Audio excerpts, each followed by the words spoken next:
everybody, welcome back to the check-in. Today we've got another great conversation for you. I'm speaking to Toby, the CEO and founder of Black Ballad. We talked about her Black Ballad empire. We talked about work-life balance. We talked about her intentionally raising Black children. And we also talked about what to look forward to at this year's Black Ballad Weekender. It's a good one, guys. Let's get into it.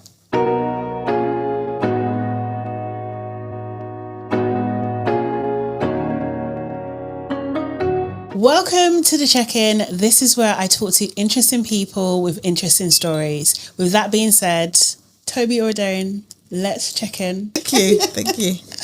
First of all, did I say your surname right? Yeah. I did. Fine. Okay, cool. Because, I'm a British Nigerian, so sometimes it's hard. I'm also a British Nigerian, so it's absolutely fine. Okay, thank you. Before we get into your journey and all things like that, I just wanted to ask you, as I ask all my guests, what is a moment of joy that's happened to you in the past week?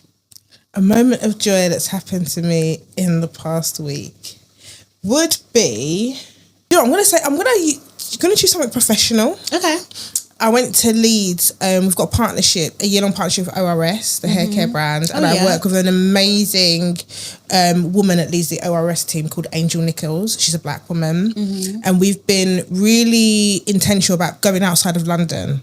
And we had a room full of a room full of Black women in Leeds learning to cornrow, and it was such a beautiful experience. And just hearing Black women in Leeds being like, we want more brands to come to us, we want more of this. That was a big moment of joy because Black Ballad's that was the second time we've only ever done an event in Leeds. Oh, really? So it's only the second event we've ever done. And I worked with an amazing woman called Rhonda, who runs a salon called Hair by Rhonda, and her team. And it was just an amazing experience to work with another Black woman who was leading the class, but now I got to work with Angel ORS, who's a Black woman who's just so passionate about Black women and Black women having the right hair journey for them as well. And also it's great to work with a brand that doesn't think about just London. I'm an East Londoner, I'm a proud Londoner. But that was such a joyous Sunday for me. It was amazing. Oh, I love that. That's so nice. I always wonder, can you camera? No. I say that with such shame because we've done these cornrow classes and Black Ballad's on a mission to get 1,000 Black women to learn how to cornrow. Oh. We're doing this thing called the BB Braiders Club. I think we could do it in a year. I don't think we'll do it in a year. Yeah. But we've got this big thing of can we teach 1,000 Black women to cornrow and how long will it take us? Yeah. I'm doing all these classes. I've got kids. I've got a daughter and a son, and I can't cornrow I don't know if I can swear on the podcast. But of course you can. I can't cornrow for shit. What is it? What part of it is it like the kind of like, how do you even explain it? The strand? Is it the tightness? Do you know what? It's because you've got to part into three. And do you know what it is? Because I host the classes, I don't actually get to learn. Right. And then I guess I picked it up, and then my daughter's 6, so trying to practice on her is not great. But the thing is, Black Ballad does own the wicked, so we own the wicked, so we don't rent them, so we take them with us. Okay, amazing. So someone said to me, so why don't you just use a wicked? Yeah. Why don't you just go on out of storage and just use it at home? And I keep thinking, why am I not doing that? Probably not enough time, to be fair. Yeah, that is true. Do you know what I mean? Yeah. You got a lot going on. I've got a lot going on. Or like, let's go back to your early 20s. Yeah. If I met you when you was in your 20s, or you're like when you was 20 years old, what would Toby be worried about at that age? Oh my God, I'd be worried about an essay at university. Oh yeah. I'm worried about an essay at university or getting tickets to some live concert. That was my priorities in life. Or trying to travel. Yeah. They were my 3 big priorities. What did you study at uni? I have a degree in American Studies. American Studies? This is not the time to be confessing my degree. Yes. Wow. What prompted that? Do you know what? In school, I was really... I can probably tell why I did my job. I was really vocal in school. Like, I didn't want to read white authors. I thought they were boring. Oh, really? Okay. I really thought they were boring. And then my English teacher, Jamaica, Miss Rowe, who is one of the biggest influences on my life. I had a really interesting school experience. So majority of my teachers were black women, which is so rare. That's very rare. So I always think a teacher's a black woman. So like my head of year was a black woman, my principal was a black woman. So Miss Rowe, my English teacher, she stuck The Colour Purple in my hand and Toni Morrison in my hand. And she was like, you're good with words. You don't like reading these authors. Read these books. And I just had this amazing like love for African American literature, and then got to A level, and then I was doing history, and then I was like, why am I still learning about white people for? I started just in my own spare time reading around African history, African American history, and Black British history, just in my like sort of spare time. And I wanted to do Black Studies, but I couldn't find a course. Right. That was 2008 when I was going to uni. Okay. So like the curriculum and higher education has come so far. And American Studies was the closest thing I could find to Black Studies. Yeah. And then like it was at King's, which was a Russell Group uni, which was a great uni. Yeah. And I thought, I'm just gonna do it there. Like, because like I was like, I want to do it like a really good uni, and I wanted to do American Studies. And then basically every course, like when it came to like essays and topics, I always just chose like African Americans to focus on. So like my dissertation was on colorism. Oh really? Back then? Yeah. Wow. My final political essay was on like how Barack Obama constructs his racial identity. Those were my like things that I was doing at university. Oh wow. So you've been doing this? I've been doing this. Oh my God. I love that. So like, but you didn't start, I mean, what, did you go into journalism straight after uni, or how did that? Yeah. Okay. Yeah. So I basically always wanted to be a journalist. Like I always say, like I was the kid in school. Like I remember for my birthday, I asked for a subscription to Cosmo Girl. and I had that subscription for years. Yeah. And I literally just like studied it, like read it, studied it, like what how did they write? Like, how did they use like punctuation? I was just so fascinated by magazines. So I always wanted to be a journalist. And what I did was my part-time job, they had like an in-store magazine. So then I interned for their magazine. It was like, I worked for Oasis. Oh yeah. And they Oasis. I worked on Argyle Street for like 5 years. Did you? Yeah, from college to uni. Oh wow. And I interned for their magazine, and then they was like, oh, like, you know, what would you think about doing like a press office internship? And I interned for their press office for like several months, and then they just had connections to like Hearst and all of that. Okay, and that's how I got in. Wow. What was that like though? Do you know what? Working at Oasis press office was great. I would say being an intern at certain magazines was hell. Oh, really? And it's funny because one of the women that made my life hell, I now see her about, but she doesn't recognise me, but I can never forget her. You know, she knows who you are. Do you know what? She probably knows who you are. Maybe she don't, but I will always say I'll never forget her face, and I never forget how people make me feel. Like, because you don't. Yeah, you don't. Forget. Like, human instinct, you don't forget how people make you feel. And every time I see her, like, we might be at dinner or something, I just pretend I don't know her, to be honest. Really? Yeah. Why the fuck am I talking to you? Yeah. Do you know what I mean? Yeah. Was it a bit like Devil Wears Prada? Was it a bit like that? Or? I think people thought that they were in Devil's Wear Prada because like at the time you were literally just the like editorial assistant or like you weren't or whatever. I remember once I was in the fashion cupboard and like someone chucked loads of clothes on the floor, and then their boss came in and was like, what's all this mess? And they was like, yeah, what's all this mess? And I was thinking, you've literally just chucked clothes on the floor that I've now got to pick up. Oh my God. So I've done it all. I've done fashion cupboards. Yeah. I've done entertainment. Okay. I've done it all. Like I've worked or written for every major publishing house in the country. Oh wow. Yeah. So was it a direct kind of like, I'm in this, I see it for what it is, and I don't like this, I'm going to create my own thing? Do you know what? I always wanted to be in women's lifestyle, and I always had the urge that I wanted to centre Black women. I remember Anita Bagwandas. She was the beauty assistant and for stylist, and she's of Asian descent.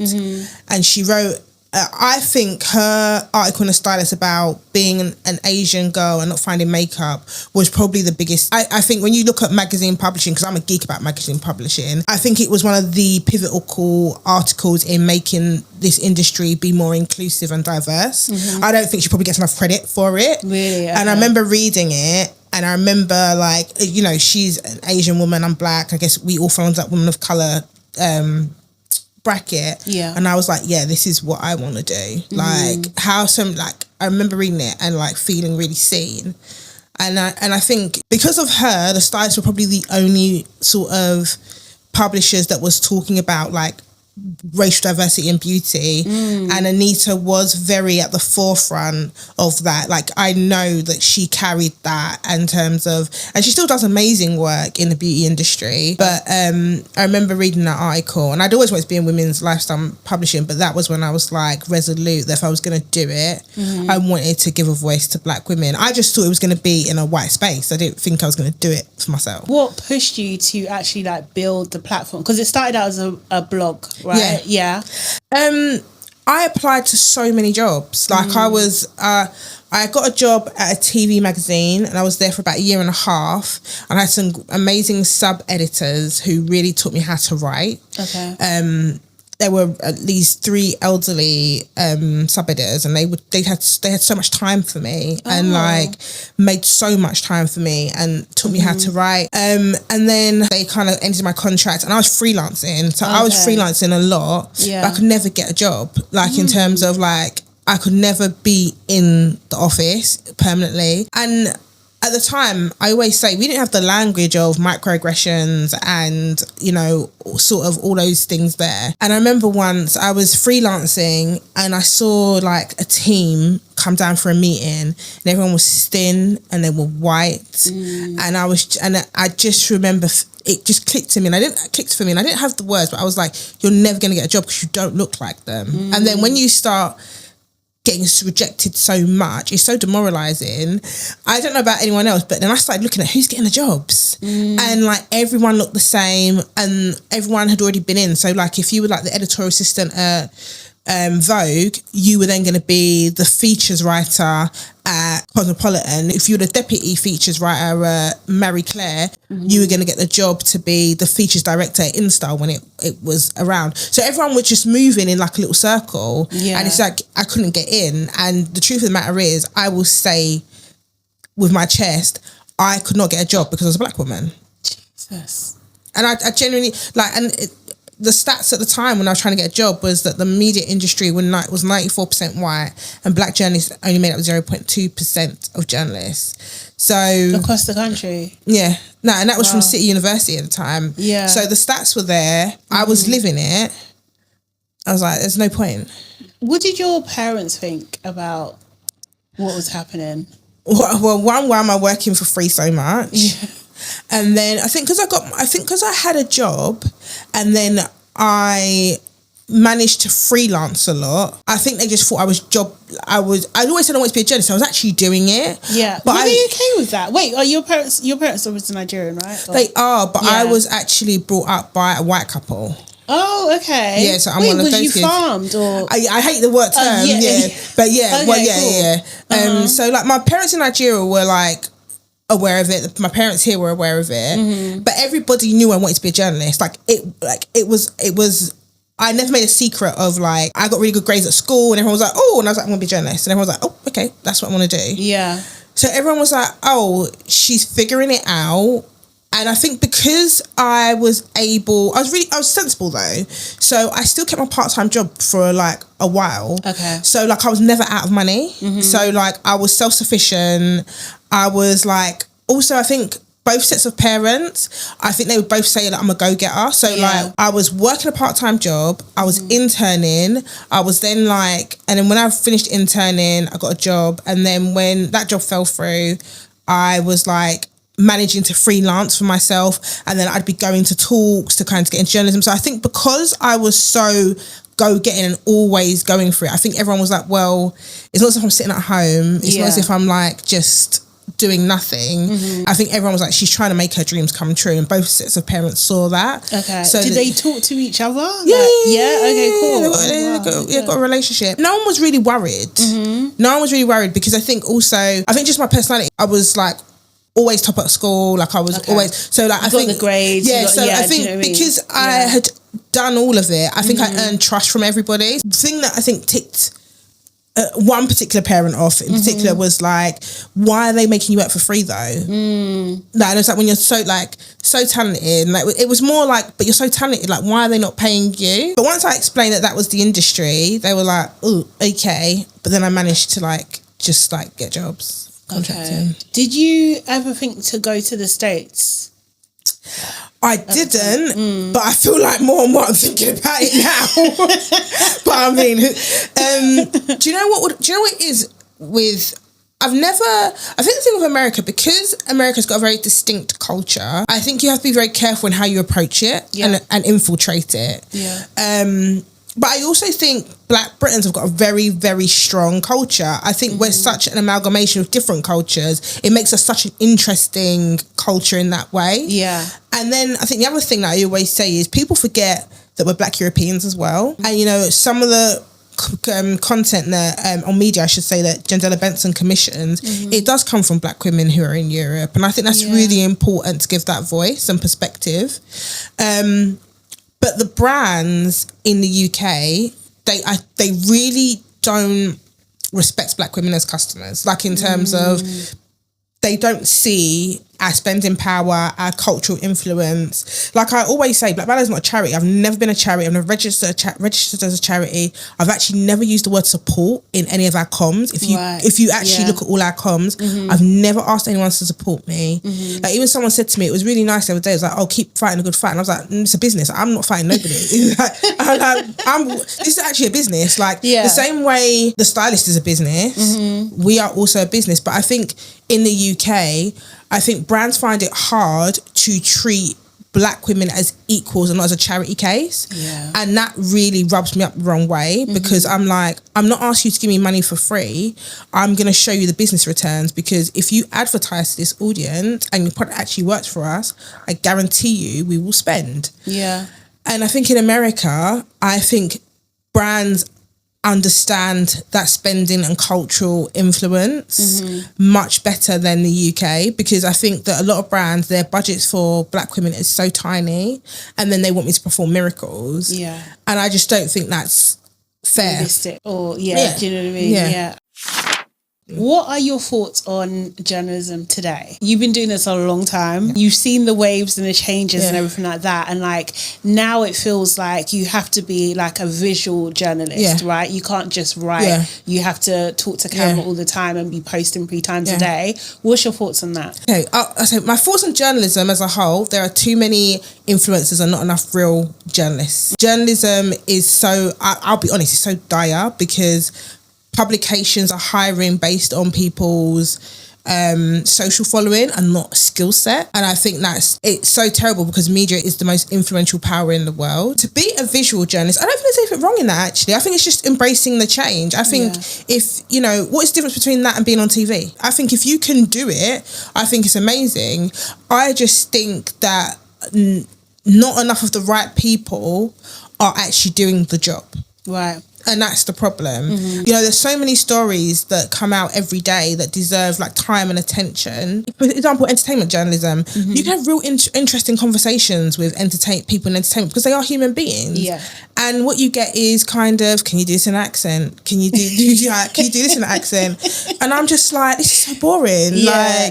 But movie studios and publications don't really care about these conversations or would actually be interesting. They care for that viral moment, and that's the problem that I have with journalism. It's based too much on people's social followings and not on skill sets who we're employing. I hear it. Probably made myself unpopular, but no, I mean, I feel like we have to have a space for the truth as well. Like I know it might not be what people want to hear, but it's the reality. I always say to everyone, I don't commission anybody on Black Ballad. That's Jandela Benson, and I think she does a fantastic job of finding new writers and for giving writers space to one of the articles that we had the other day was, I think, the impact on AI and policing on Black women. And I'm like, That's really interesting. But then the other day we had someone interview the cast from Bridgerton, and it was a really good interview. And I'm thinking, because Jenny's getting people with the right skill sets to do the right sort of journalism. So I'm also a fan of the journalism that Black Ballad produces. Yeah, no, it's fantastic. So you was originally, it was a blog and it was free, and then in 2014. Was it 2014 you became a paid subscription? No, 2014. 2016. Yes. Paid subscription. Yeah. So it's 10 years this year. Being a paid subscription, it is. Yeah, that's a long time. For any subscription business model, that's a long time. And you know what? I think we were the first lifestyle sort of publication to do it in the UK. And I remember I won't say who it was, but I met my journalistic hero and they said, don't do it. They said, don't do it. They said, don't put it behind a paywall. Don't meet your heroes. They're amazing, though. They're still the best journalists I've ever read in my life. Yeah, but they was and I was like, oh, okay.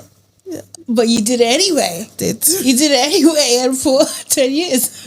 Do you know what I mean? In terms of like that business model, what challenges have you come up against? Oh God. We could probably be here all day. You know what? It's resources. To keep any business afloat, you have to understand what are the priorities, where are you spending money. And I think sometimes, people don't think about the customer service that comes with a membership, and or in terms of email marketing to make sure your membership's growing and stuff like that. So resource has been a challenge. I think that's probably been the biggest challenge. Yeah. I think other things have been more a case of, I think we're in a really good place with the membership actually, where now I was like, what makes this interesting beyond the media? Like what makes this an interesting membership? And now, if you're a paying member, sometimes you get like opportunities for free tickets to the theatre. Okay. Or we work with brands that give goodies away. So ORS do hair boxes, and Garnier, we had Garnier do stuff and L'Oreal do stuff, and it makes it a more interesting membership. It's more like lifestyle. Yeah. I've been trying to grow that slowly into that, and I think we're getting there. Yeah. But I think resources and making sure it's interesting is the important thing. Yeah. Do you know what? I should actually disclose that I am an investor. I forgot about that. Yeah, I am. Thank you. I invested in 2021. Yes. Yeah, in that round. It's one of the most stressful times of my life. Oh, really? Yeah. Okay, tell me about it.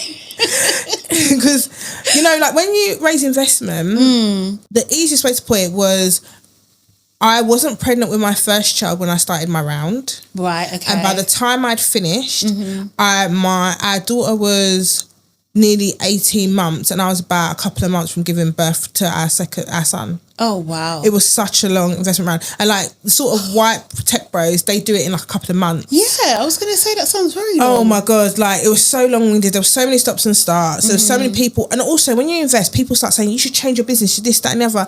And we had to be so resolute on what we were trying to build. Yeah. And then I think it was one of those ones where we always knew we wanted to do a crowdfund for the community. I'd always had that in the back of my pocket that I wanted to do that. But I knew in order for that to be successful, it's such a big risk. Yeah. I knew we couldn't just come out of the bat and say we want to do it. I had to kind of, present the idea over time to the community. And I kept talking about investment, and then, about a couple of years later, we was ready to do it. But it was just getting the first set of investors, your angel investors, so those are your individual investors, to commit their money first. Yeah. So I wanted individuals or high net worth individuals to commit. Then it was easier for me to go to the community and say, look, I had this money, I need you guys to do the rest, which we did. But doing it while pregnant with a toddler in COVID, I don't know what I was thinking.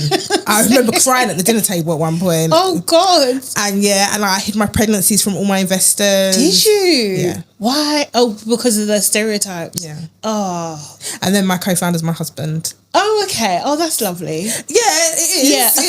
No, it is. I mean, I love my husband. Yeah. But people of there was a lot of people that thought I was just a front, if that made sense. Oh, really? So yeah, so that's why I don't use my married name. So Oredein's my maiden name. Legally, my passport has my married name on, but I don't use my married name. That's crazy. Don't use it. That you even have to think about going through those kind of hoops just to get investment. Yeah. So some people would be like, "How do you know each other?" We'd be like, "Oh, we're married." I'm like, what? And I was like, "Yeah." Yeah. I was like, "Well, what do you think? I'm gonna come in holding hands and kissing? Like, it's a bit weird." Like, do you know what I mean? So like, yeah. So crazy. the investment journey was hard. Yeah. Oh my God. And I swear, like the statistics around like people investing in like black companies is very Black women in particular. I think is it 0.02%. I think it's something crazy like that. Crazy low. Yeah. Never doing it again. God. Never. So you're gonna do no. You're like, I've had enough. I've had enough. Absolutely. When you launched Black Ballad, how can you summarize what was missing in the market? I felt a well-written lifestyle publication that focused on black women was missing. I felt that everything out there was just so hair and beauty focused. And I think that as black women, we're more than that. And it is a big part of us, don't get me wrong. Beauty is a huge part of Black Ballad. Yeah. But we are, black women are individuals who are career driven and really ambitious and really motivated by having great finances, and then you have some black women who love just travel content, and you have black women who are really socially conscious and they want to know what is happening in the world and they want opinions so they can form their own opinions. And I just felt that was missing from the UK, and I looked across the pond to what Essence was doing, and I actually studied ebony for my dissertation. I went through so many magazines for my dissertation, and just seeing how they presented black life was just so fascinating.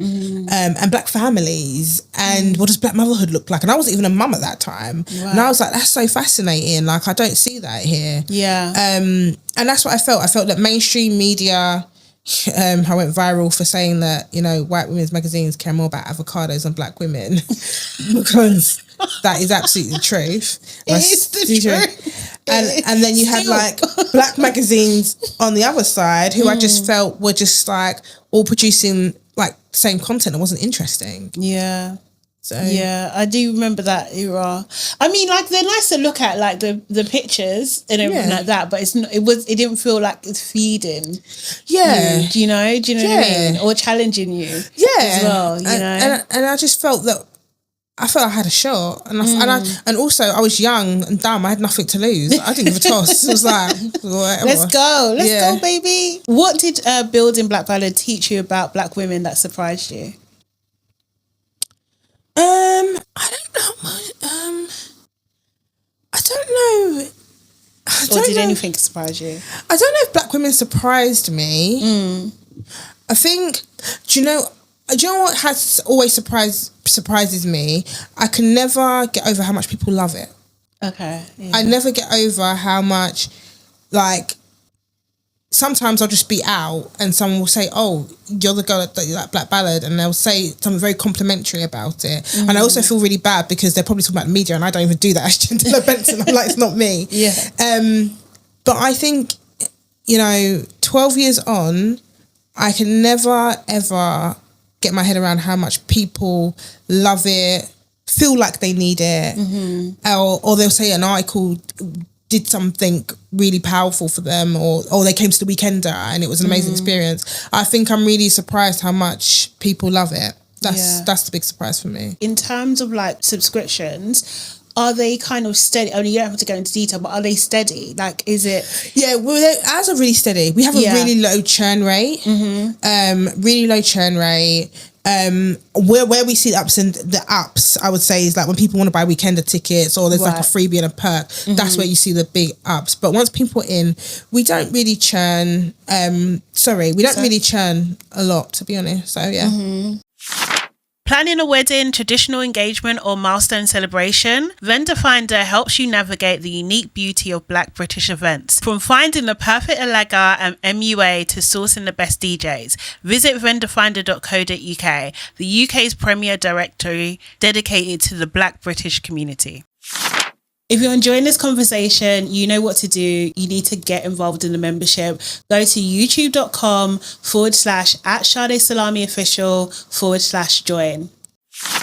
So let's talk about a bit about like ambition and everything like that, because you're very ambitious and you're living it. You're living it. Do Black women give themselves permission to dream big enough, in your opinion? No. Okay, why do you think that is? I think we're just really conscious of the limitations, and I think it can become very exhausting, because I think sometimes in order to achieve our ambitions, there's so many more, we're doing a concrete ceiling, not a glass ceiling. And I'd also like to say, I think that dark-skinned Black women as well is very different. I think there's a conversation that's actually missing about Black women and ambition, and I think colorism plays a big part in that. I think Black women are getting better though. I think we're getting better at dreaming big and being unapologetic, and I think what Black women are doing more openly, because also society has evolved. We were always not chasing our ambition, but like making our ambitions come true outside of like the 9 to 5. Yeah, the mainstream. We saw, our mums and grandmothers, have businesses on the side, whether it be like material or cooking or hairdressing. But I think with technology now, we've got more tools at our fingertip to make more money, to, have a personal brand, to make it bigger. So yeah, I think we're getting better at chasing our ambition and believing that we can dream big. What does your ambition look like for the next 10 years? Mine? Yeah. My ambition in the next 10 years, I want the Weekender is really important to Black Ballad. I want the Weekender to be... do you want to talk a little bit about that? What is it? Weekender? Yes. So it's a summer festival. It's 2,000 Black women. And basically we have talks, and we work with brand suit activations, workshops, and it's all about Black women celebrating and discovering themselves through the different activations, talks, panels. We've had so many amazing speakers. This year our big theme is where Black women are whole, healthy and happy. Ooh. Okay. So we've got quite a few talks on health for Black women, but beyond that, we've got talks on culture, books, ambition, love. Yeah. The thing I love about the Weekender is that it's becoming like the Black girls reunion, because people are like, I bumped into someone I ain't seen for years here, I love that. And I love that, yeah. And it's just so lovely to see Black women feel so free and like I didn't want to say network, because it's not got that networking feel, but just like laugh, joke. We have a food call. It's just such a lovely event. Is that kind of like another branch of the business? Because I feel like sometimes in business, when you have your staple and you create this thing, and it seems to be getting larger and larger, and it's like the fear is that it's going to cannibalize the other side of the business, or like pull resources from that. Do you see that happening, or is it definitely pulls resources from the other side of the business, and it's definitely getting bigger in ways that I didn't expect. It was supposed to be one-off. Yeah. It was supposed to be... Oh, really? It was because it was the anniversary. 10-year anniversary. And then people were like, no, you should do this every year. And I said, what the heck? I mean, you should. It's so stressful. I mean, I do events, so I know. It's the brands. It's so stressful. You're worried about ticket sales. It's everything. But no, it is getting bigger. And yeah, it's another branch of the business. It is about us diversifying, the income of the business. But I think also one of the things that Black Ballad has done, is the online and the in-person. Yeah, okay. And basically the idea of the weekend at this point for us is that because we do events across the country, so we do events across the country from like January to July, then August where everyone comes together. Right, okay. Which I really, really love. So like even when I was in Leeds, people were like, oh, we got tickets for the weekend, we're coming down. And I was like, I love that. Yeah. And like, been to Birmingham this year, and I know there are people there that was like, I'm going to get my tickets for... You doing the weekend? I want to get my ticket. Yeah. And I love that. So I love that it's also just not a London thing as well. It's bringing... And we have people come from, I think someone's come from Singapore this year when I looked at the... Oh, wow. Where people buy tickets from. So we've seen like America, Singapore and stuff like that. So that's really amazing. I do think like, I'm a Londoner too. And I do think like we, you know, as a whole, like when we talk about Black British culture, it does seem to centre around like the London experience more than anything. And often the South London experience. Yeah, but I mean, there's nothing wrong with that. Are you South London? Yes. I'm East London. I So do know. proud South I love Londoner. the South Londoners. But no, but yeah, even that, like in terms of, yeah, it centres around the London experience, and that's just not true. It's not the reality of it. Do you know what I mean? Yeah. So no, that's really cool. Would you say that, are you leading the event management of it all? Yeah. Well, to be honest, the team, Jen, Boller and I, we split. Okay. So Jen is Jen deals with all the programming and speakers. Okay. So people DM me and be like, I want to speak at the weekend, and I'm like, yeah, talking to the wrong person. I ain't got time to do it. That is not my. And as a team of 3, we don't really tread on anyone's toes. Okay. We all bring our stuff to the table, and then that's it. Yeah. Boller's operational and finances, and is always the one who says we cannot spend this, we cannot spend that. And then my job is brand partnerships, getting that money in. And then I have to shout out Alison, who produced our event last year. So the look and feel, and she's really good, like in terms of I will connect with the brands, and she like makes it all look amazing and leads that. And again, I don't have to tread on her toes at all. So for the weekend, there's kind of like, I think 4 of us that are doing it. Okay, that's amazing. I did see a couple of your like founder Instagram series or your reels and stuff about it, which were really cool. But I did feel the stress. I'm not gonna lie in the video. I'm not lying to no one. but I also feel like we're in a new era where I think also one of the things is like there's a pressure on Black women to present perfectly, and I think like I don't think that's really fair, especially when that's not how you get there. It's not by being perfect, it's actually by having grit and actually working through the stresses and challenges. You know, some people say, oh my god, Toby, you know, love the Weekender, next year I want this brand and that brand. And I thought, if I could get that just by that, I really would. You know, I really would just say to someone in the marketing team, like, just want you the Weekender, can you just give me a couple of grand? You know, I wish it was that easy. It really isn't. So it's also about being transparent and like people really seeing what it takes to pull it off, because it's not just by me like you know, looking perfect and being like, oh, you know, like I never look perfect anyways, but you know, it's just like this, but it's not like that at all. No, I appreciate the transparency, and I think it's important to tell those stories as well. Yeah, like so we can see it visually. You know, like what's happening. And also, I'd like to add, my friends and family see how really stressed I am. Like that is not like literally my friends and family. They really feel the stress of the Weekender. They really feel it. I can imagine, but it's all worth it in the end. And like people have these like unbelievable experiences. How have you, because I feel like with yourself, because even on your, I think we messaged you about something and I saw on your signature or something, there was something, I can't even remember what it was now, but it was something to do with your family or something along those lines. And I thought, okay, this is lovely, you know. In some ways, like I feel like a lot of women like try and hide their family or when they're working, they're just like, no, I'm available, I'm here, like, do you know what I mean? Like there's no excuses for anything, like I'm here and stuff. What made you choose to have that part out loud? I think because my husband's my co-founder, and like, you know, we've been together longer than we've been doing Black Ballad, and he's honestly my biggest champion. I honestly would say if he wasn't in my life, Black Ballad wouldn't exist. Every time I've wanted to give up and been like, I can't do it, he's like, no, we can. I always say that I have an idea and he's the person who says, okay, I need to work out how we need to get to this.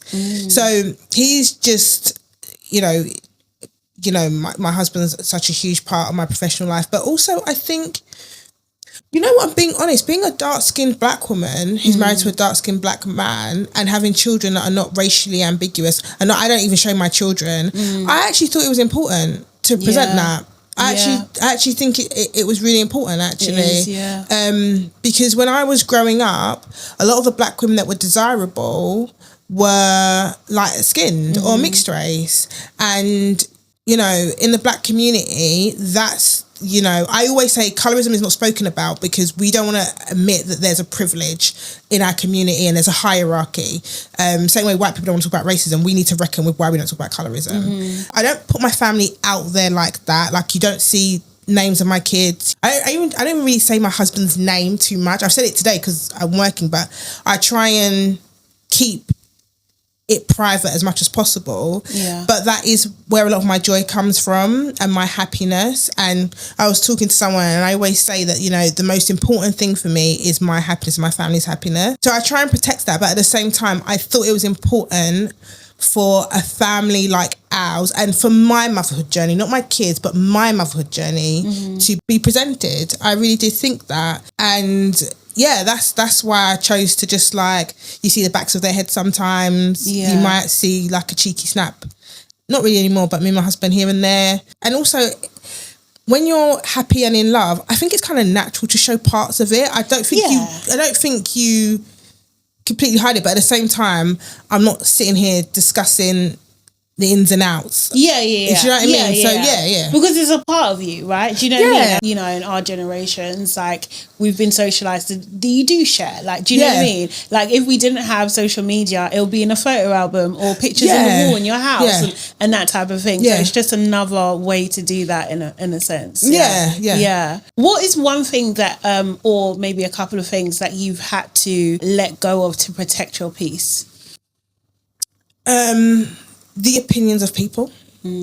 I think people have opinions of you, and I think also everyone's not going to have a good day. I always say I'm not always going to have a good day, and like sometimes someone might catch you on an off day and you're just like, so people's opinions I've had to let go of. And also I think definitely since having kids, being super prepared. Before, like, if I didn't have kids, like, I would have asked for the questions. Like, before I came on. I can't do that anymore because, you know, my 6-year-old's doing Mandarin homework. And not that I can help her, but, like, you know, she's got that. Or my kids are doing piano, or they've got clubs on a Saturday and, you know, they've got to do their reading because the school that we've chosen is really strict on homework for kids that, you know, from nursery. So I don't have time to prepare as much, actually. So I've had to have a lot more confidence in knowing what I know and being like, if I don't know it, I don't know it. So I would say I'm no longer over prepared. I'm prepared, but I used to be over prepared. Really? Like, to a point where it was like, like, I think I remember my husband being like, how, like, you cannot be more prepared for, like, anything like a speech or a podcast or a panel. I'd like have my answers rehearsed. That just can't happen anymore. Where does that come from? Where's that over preparedness? Is that like a product of the, you know, the work environment you were in previously? I was funny enough, we was in the office yesterday and I was talking to Jenny and Bolla about it. Like, I had a really bad experience at school when I was small.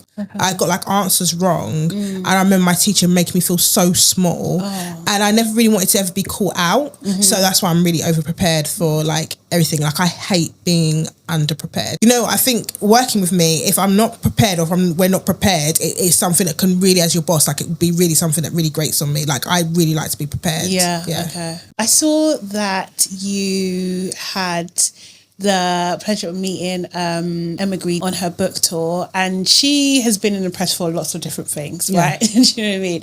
And one of those things was about how much time she spends with her kids. Did you guys talk about that? Did that come up at all? And do you, because I think she said that she kind of gives like 3 good hours, and that might be because she's so involved in her businesses and everything like that. That's what she can do, and like she just deals with that.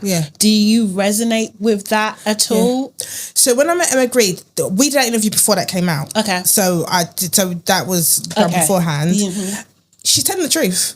Like, no, she's actually telling the truth. Like, because my kids go to school. If they're doing breakfast club, it starts at 8, and if they're doing after school club, it finishes at 6. A normal school day is 8:45 to like 3:30. I don't know how you function as a working parent without after school clubs and breakfast club.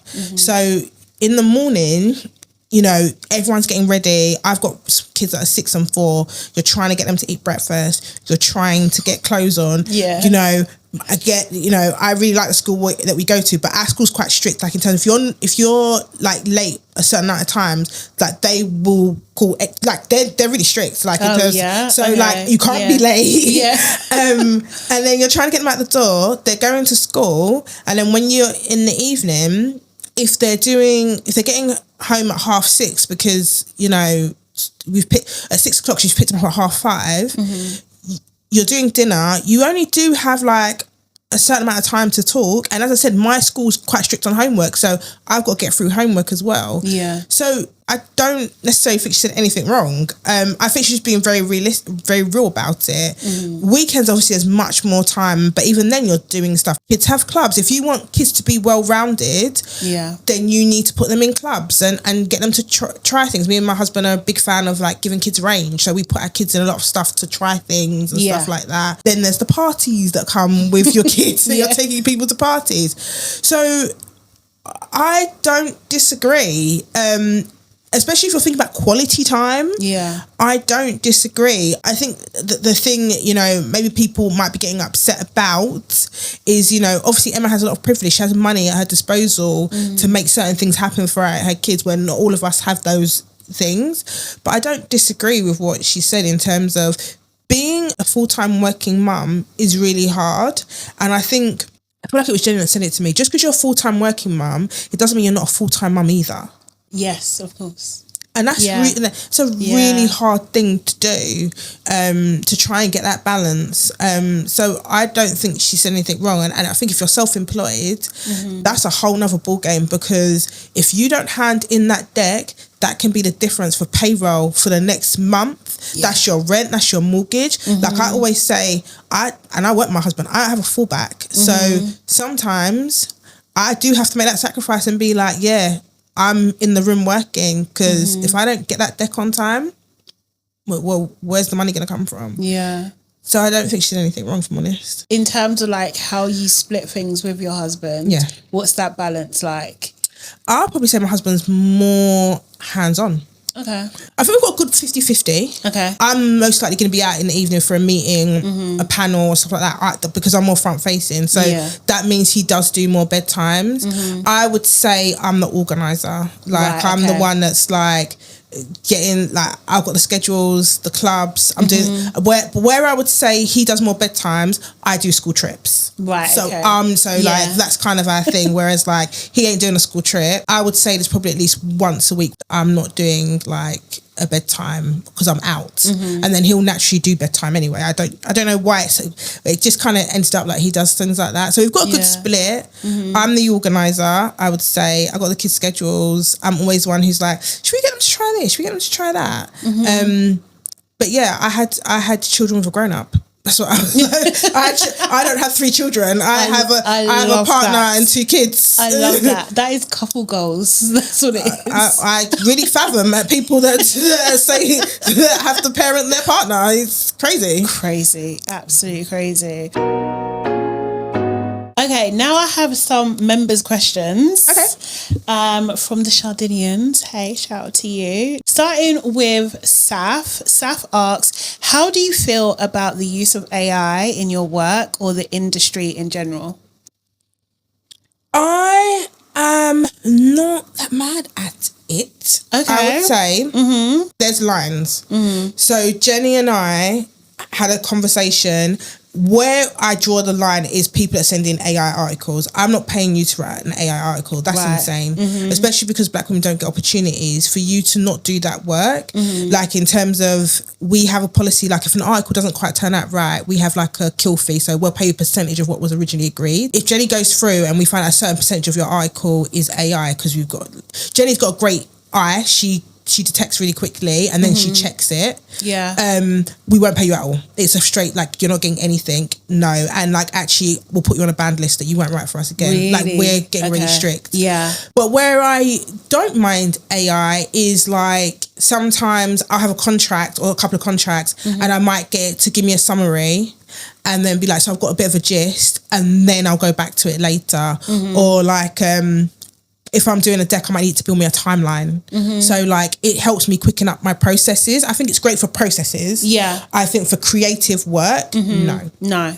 Okay. Also, Sam asks, how important do you think having an online presence or social media is in growing and maintaining your business? I think it is important, but it's never going to be as important as having a good product or service. I think because if you have a great online presence, you're drawing so much attention to yourself. And if your product or company isn't great, the backlash is going to be huge. So I would always say, make sure your product, your service, what you're offering is really like together and down, not perfect, but really a good standard. And then focus on your online presence. Like I've been trying to do my Messy Middle Founders series, but like the truth of the matter is I've had to do the work, and like that's just it. Like I've had to focus more on the work, and I think that's always going to be the most important thing. I hear that actually, because it's like there's not enough hours in the day. There really isn't. And it's just like you might actually produce this piece of content and like only 2 people see it, and it's just like the algorithm. Do you know what I mean? Because it's like, actually, is that piece of content affecting my bottom line right now? And it's just priority. So I absolutely hear you on that. Okay, so I've also asked, have you had any members or key people that have supported your journey here? Do you mentor others as well? Oh, key people that have really supported me. Ronke the Wow. Oh, Ronke. I know. I don't know. We don't know each other, but I know who she is. Yeah, she's been lovely. A key support. The mentors, Sam Barcroft, he's a media entrepreneur. He's always got time for me and Bola, and he's given me some great advice when I've really needed it. I'd say someone called Greg Double. He's always said my name in rooms, like in terms of like a sponsor. He's always been like shouted me out personally and Black Ballad. So he's been a good one. Who else has been like really key? Like, I'm just going to say about getting emotional, but so, a friend of mine that passed earlier this year, she called Danielle Scott Hall. She was a huge support. Very like a lot of texts where I was like, I can't do this anymore. She's like, you can. So yeah, someone like her has always been like key to me. Little Rock asks, if money, brands, guest options were unlimited, what would a 2026 Black Ballad event look like? We'd be in Alexandra Palace. Ooh, that takes Alexandra me back. Palace. Seriously. I would create a beautiful like department store for Black owned brands to sell. No flipping fucking roller banners. You don't even see them at the Weekender, but Alison hates them, and I agree. Oh, awful. No, so that I would have like activations like from like makeup, photo booths, like health activations. Just like I'd have like a massive like sort of library like full of Black authors. I'd have like a beautiful food court and garden. I'd have like a DJ. I'd have like a massive bar. I'd have like pop-ups, and like the guests, I'd love to like certain like big names like guests. Like I'd love to have like a Issa Rae like headline. Issa Rae would be great. I'd love her. Like I'd love like music afterwards, like Thames. I'd love like her to perform. Yeah, it would be huge. It'd be like Disneyland for Black women. I think I'd love people to think like, has Essence come here? Oh, I love that. Would you ever do, well, I guess like if it was on the cards, but a collab with Essence in some sort of way? Yeah, we're talking to an American brand actually. We've been talking to a couple of American brands, and they've been like, why are you and Essence not done anything? I was like, I don't know. But I'd love to. You know what, how media has evolved, I'm actually going to say that. I think they have been actually one of the best at taking their online offline with the event, and I think like across media, I think they've been really pioneering in that, so of course it'd be an honour.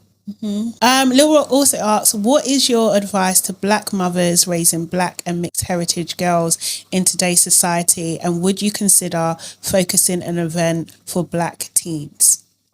Ooh, yeah, Yes, I feel like as the Weekender evolves, because we always have a panel for men, I think as it evolves and gets bigger, I think we do want to do more for like children and teens. I think that's really like important. So yeah, something I'd like to incorporate more into the Weekender, if that makes sense. My advice for raising Black girls or Black children, books are really important. Like, my kids have got too many books. Like, I was very firm with everyone in terms of I didn't want anyone to buy my kids toys and books that weren't white.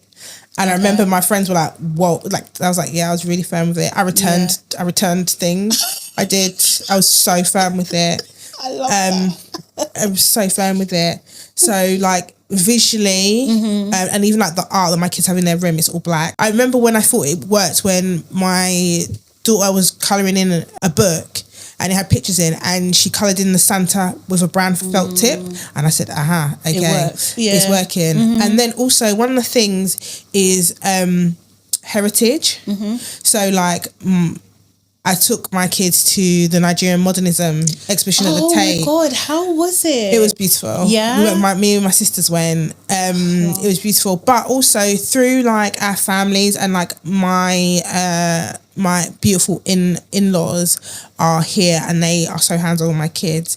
They talk, you know, like they say words in Yoruba to them. So like my kids also know they're very Nigerian as well. And that really helps. So I would say representation, using family members as well to talk to them about their heritage is really important.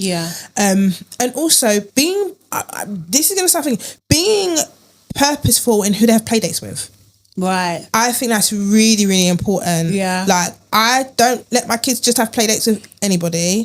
Like, I'm really like particular in making sure they have play dates with, obviously they have friends that are not Black they have play dates with, but then I do try and make sure they have, because my kids actually go to a school that's our area, gentrification is, their school's really white. Like really white. So I make an effort to make sure the friends that I have with Black kids who are the same age, they have play dates with them. And they, you know, they mix with kids who have the same background as them and have the same skin tone. So I would say making sure that you put them, you're purposeful in the environments you put them in as well. That's amazing. And I think that's really, to make that extra effort, especially if we're not in a major city as well. Yes. Key, I think. Yeah, it is, because, you know, like, schools will just go with the mass, and that's going to be Frozen. You know, like, I'm not buying my kid a Frozen costume. It's not happening. It's not happening. Okay, quick fire round now. Yes. Okay, so one thing Black women need to hear. You are the shit, like, you're bomb. One thing Black women should stop apologising for. Being themselves. One thing you're unlearning at the moment. I'm unlearning that, what am I unlearning? That body changes and weight changes are not a sign of like laziness or whatever. Like, it's just normal hormones. Like, body weight, It's so true. They don't tell us enough about that. Oh my God. If you could go on any reality show, which one would you go on? Traitors. Oh, seriously? Absolutely. But I'll be voting that first. They always vote Black women first. This is the thing. They do, but I'll go down Traitors. Yeah? Okay. What's the best piece of advice you ever received? Best piece of advice I've ever received. If it's a no, you might be talking to the wrong person. Oh, that's a good one. That's a good one. I like that. What's one thing this conversation has reminded you to do? This conversation has reminded me to smile. I smiled a lot in this interview. Yeah. It's also reminded me that the gap tooth is really beautiful. Come on. Yeah. Come on. Yeah. Seriously. You know, it's a sign of like beauty in Nigeria. Yeah. And wealth, actually. Oh, okay. Yeah, do you know what I mean? Here I come. You know? Okay, and then lastly, what's one thing you do to check in with yourself? One thing I do, I go to the gym. It's my time. I go around 5 a.m. Oh, God. I do. And you know what? I for the majority of it, I don't listen to anything. What? Just dry? I like literally if I'm I like because do you know what I always think about? I feel like the important things in my mind are gonna come to me. So like for me, it allows me to be very free, and the things that come to me in that time in the morning, I feel like those are the things I need to focus on. Okay, I get it. I couldn't do it, but I get it. Oh, Jim, no. But I get it. Because like you're kind of mentally receiving and then also like unpicking problems, probably. Yeah. So like be doing a shoulder press and I'll be like, I don't know where my son's reading book is. I've got a hand in. Oh my God, that's great. Well, thank you so much. Thank you for having where me. can people follow you? Yes. Black Ballad. So it is Black Ballad, no R. Ballad is in the song. UK on all social platforms. If you want to follow me, it's I am Toby Oredein on all platforms. And come to the BB Weekender and give listeners a cheeky discount. Oh, that'd be great. Thank you so much. Yeah. Okay, but how much are tickets as well? Oh my God, tickets are not that expensive. I think they start at like £30 at the moment. Okay. They're not like we didn't actually put our ticket price up this year. Okay. Nice. Yeah, we were like, you have to be understanding to the audience. It's not going to be like that every year, please. But this year we said like we're not going to put the ticket prices up because we just were like we need to be conscious. I love that. Thank you so much. Thanks for your time. This was good. Thank you for having me. This is great. Yeah. Thank you. Can I do you it again? Yes.